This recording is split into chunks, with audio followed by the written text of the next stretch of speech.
Magandang araw ho sa ating lahat. Magandang araw Pilipinas, sa ating mga kababayan mula Luzon, Visayas at saka Mindanao.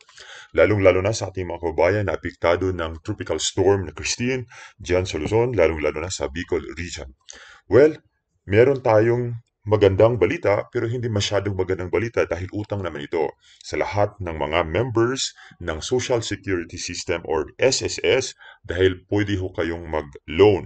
Ito ay para sa mga affected na mga members as well as yung mga pensioners. Well, tingnan natin ano ba yung mga qualification para pwede ho tayong makapag-loan. So, to qualify ho para sa isang 1 month na salary loan para sa mga employed, self-employed at saka voluntary members, kailangan meron kayong 36 months na contribution, 6 of which na should be within the last 12 months prior doon sa application nyo for loan.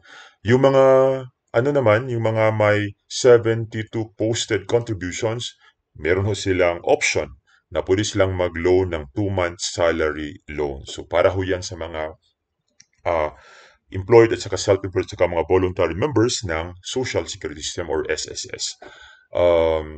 Para naman doon sa mga pensioners, pwede din sila hong makapag-loan. Okay?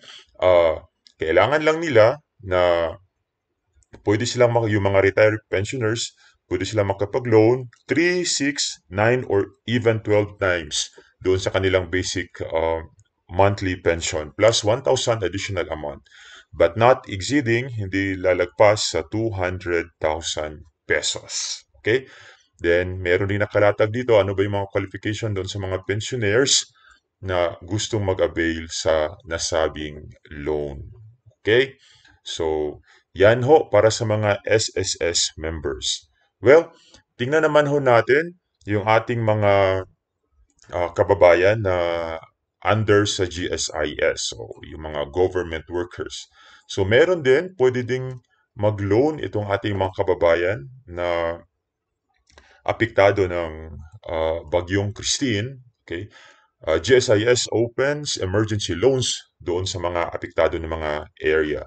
So, alam ng ating mga kababayan kung ano ang kanilang pwedeng gagawin. Punta na lang kayo doon sa inyong mga application sa inyong cellphone sa GSIS Touch para sa pag-apply ng loan. So, ano ba yung mga sa kasalukuyan na open na kapag ikaw ay isang empleyado ng gobyerno? Open na yung calamity, itong emergency loan nila sa mga probinsya ng Albay at siyudad ng Naga. So, activated na ho yung state of calamity nila.